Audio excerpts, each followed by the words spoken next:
Good morning, Shangam second grade readers. Today is Tuesday, June 2nd, and we are going to continue our journey with Tall Tales today. Now, yesterday I explained to you that a tall tale is a fictional story, but it's often based on actual people and it typically takes place during an actual time in history. So today what we're going to focus on with our tall tale is figuring out what is real or realistic versus exaggerated. Remember yesterday we talked about an exaggeration is things that we take over the top. We stretch the truth. So as you're listening today to today's story, this is what you are going to be looking for.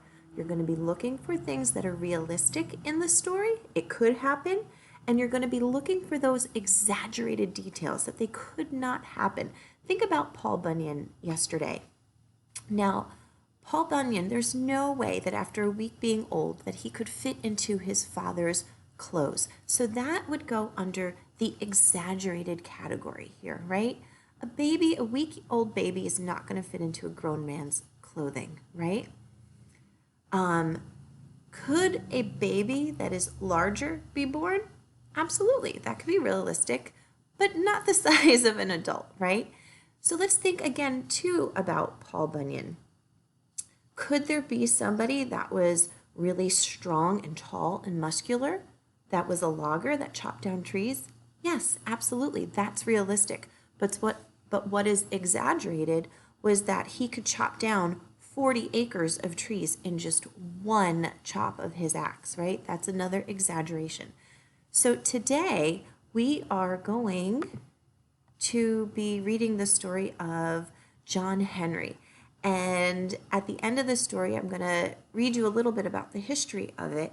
And then I want you to go back and fill in that chart that I just showed you. What were things that were realistic that could possibly happen?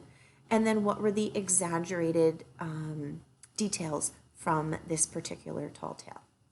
So I'm going to disappear so that we can read John Henry together, okay?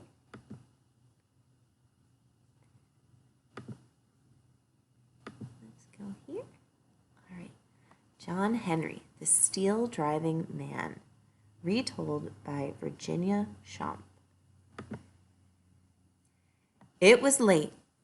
It was the late 1800s. Americans were scrambling to crisscross the country with railroad tracks. The railroads would carry goods and people. They would open up coal and timberlands. They would help the country grow. Building the railroads was hard work. The men of the work gangs hauled rock and shoveled dirt. They laid wooden beams and heavy steel rails. They blasted their way through tall mountains. Listen, one man is singing. Soon all the workers join in. The picks and hammers rise and fall to the rhythm of their work song.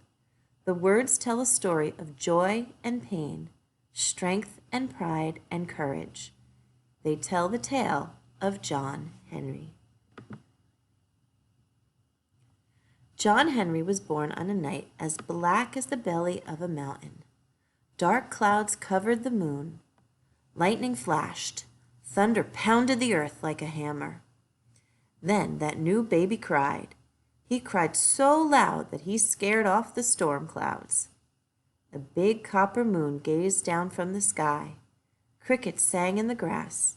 Roosters crowed in the barnyard. Black bears roared and panthers growled in the woods and mountains. It seemed like the whole wide world was trying to say, "Welcome, John Henry." So again, yesterday I talked to you a little bit about how most tall tales start off with the hero as an infant. So right again, here it is again. We're talking about John Henry when he was born. Folks knew right away that John Henry was something special. No one had ever seen a newborn baby walking and talking. And was that child hungry? When he was just 1 hour old, he asked his mama for supper. He ate 4 ham bones, a pot of greens, and a pan full of cornbread. He washed it down with a bucket of buttermilk. After his meal, the boy climbed up on his daddy's knee. He grabbed hold of a steel nail and his daddy's hammer. "I'm going to be a steel-driving man," said John Henry. So I hope you guys are seeing that there's a lot of exaggerations already happened just 3 pages into the story. Before long, John Henry was working on the plantation. He worked with the hoe, he worked with the axe, pick, and shovel, but the only tool that ever felt just right in his hands was the hammer. As a young boy, John Henry hammered nails into boards. When he got older, he hammered fence posts. Whoosh! His big hammer swung through the air. Whack! The post sank into the hard ground like an ear of corn dipped in soft butter. As he worked, he sang in his powerful voice, "Born with a hammer in my hand, going to be a steel-driving man." At last, the Civil War came and put an end to slavery. John Henry was a grown man, a free man. It was time to leave home and make his way in the world. John Henry rambled all over the South, working at all kinds of jobs. He picked corn and cotton. He built roads and houses. He loaded cargo onto the steamboats that chugged up and down the Mississippi River. When each job was done, he moved on. He walked down the road singing, "Gotta find me a job with a hammer in my hand, going to be a steel-driving man." After a whole lot of wandering, John Henry found himself in West Virginia. He hiked through mile after mile of tall, proud forests. He climbed up hills and down into hollows. One day, a sweet sound rang out over the next hill.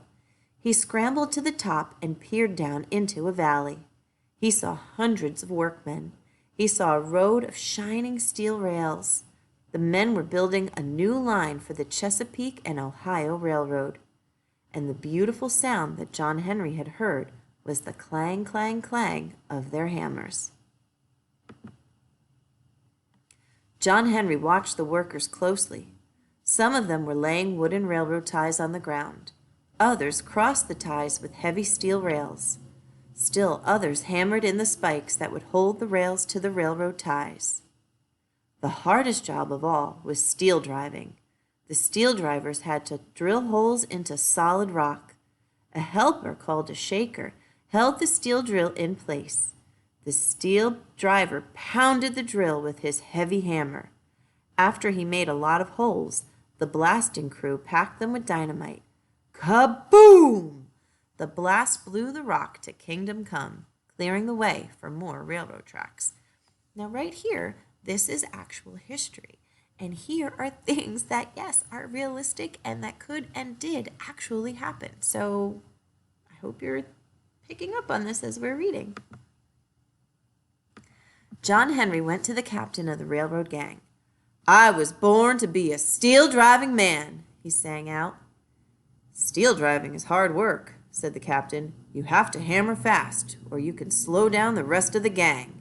You have to hammer true, or you could hurt your shaker." "Just give me a chance," said John Henry. Then he lifted his hammer. It flashed through the air like lightning.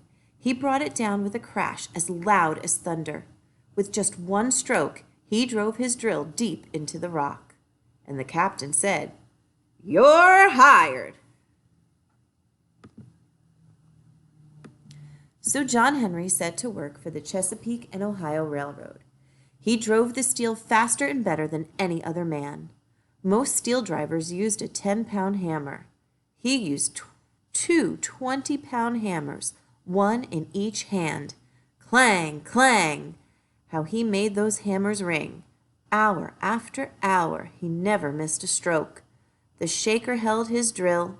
The waterman threw water on his blazing hammers so they wouldn't catch fire. John Henry's booming voice rang out up and down the line. "Ain't no hammer, clang, in these mountains, clang. Rings like mine, boys, clang. Rings like mine." Thanks to John Henry, the new railroad line moved right along. The tracks stretched through forests, they cut through hills and canyons. Then they came smack up against a monster, Big Bend Mountain. Big Bend was too big to build around. The crew would have to drive their drills right through the middle. They would have to build a tunnel 1.25 miles long. It would be the longest tunnel ever built. 1,000 men worked on the Big Bend Tunnel. They worked in smoke and dust, darkness and danger.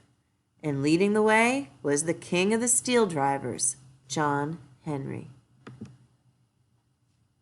One day, a city slicker showed up at camp. He was selling a new kind of drill, powered by steam. The salesman said, "This steam drill can drive steel faster than 10 men put together." The workers looked at the steam drill. They saw a metal monster bristling with tubes and knobs and dials. They saw a future when machines would rob men of their pay and their pride. Then John Henry stepped forward. "Before I let a machine beat me, I'll die with my hammer in my hand." So the contest was set.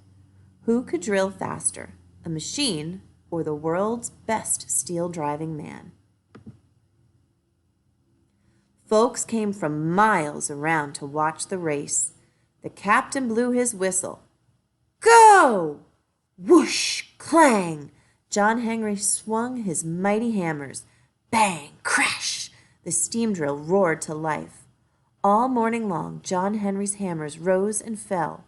His arms ached and his insides felt like they were on fire. At lunchtime, he took a cool drink of water. Then he hammered away, faster and faster. All that time, the steam drill pumped up and down. Men shoveled coal into its belly. They poured water into its boiler.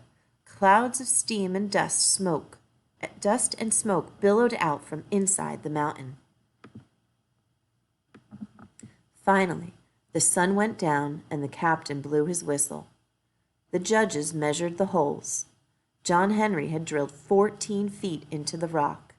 The steam drill had only gone 9. All the people cheered and shouted. John Henry just laid down his hammers.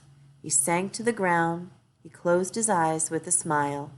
He had beat the machine, but his great heart had burst doing it. They buried John Henry beside the Big Bend Tunnel. On a quiet night, you can still hear his hammers ringing. You might even hear a deep voice singing softly in the darkness. "Died with a hammer in my hand. Here lies a steel-driving man." Now, here's a little piece about history that I want to tell you about and read to you that's at the end of this story. And this is about John Henry.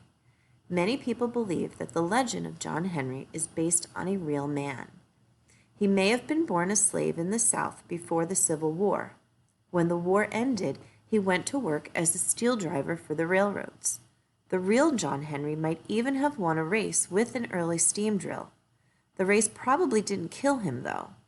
Like many other railroad workers, he may have died in an accident or from breathing deadly rock dust. His story lived on in the songs of Southern railroad gangs. The king of the steel drivers became a hero of the working men whose strong arms and spirits helped America grow.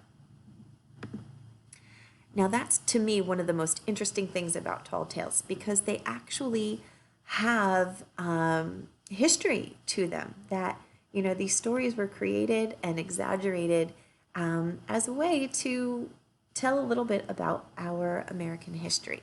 So now remember, you are going to fill out the template today, say what could have been realistic and what was an exaggeration. Try to come up with maybe like 3 to 5 things for each side, okay? And as always, if you need any help, you know where to find us. Bye guys, have a great Tuesday.